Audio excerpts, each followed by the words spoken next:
பெருந்தலைவர் காமராஜர் 1920 ஆண்டு ஜூலை 15 அன்று விருதுநகரில் பிறந்தார். ஏழை குடும்பத்தில் பிறந்ததால் 6ஆம் வகுப்பு வரை பள்ளியில் மட்டுமே படித்தார்.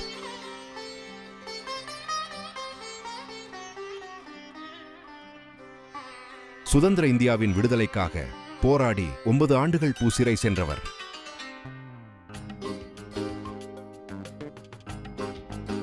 1951 ஆண்டு தமிழ்நாடு முதலமைச்சராக பதவியேற்றார்.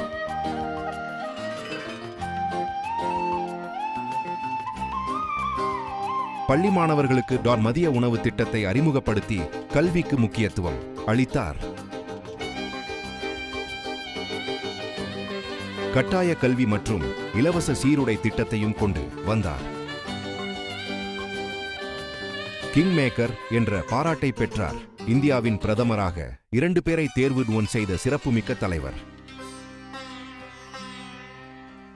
பள்ளிக்கு செல்ல முடியாத கிராம பிள்ளைகளுக்காக தொடக்க பள்ளிகள் கட்டினார்.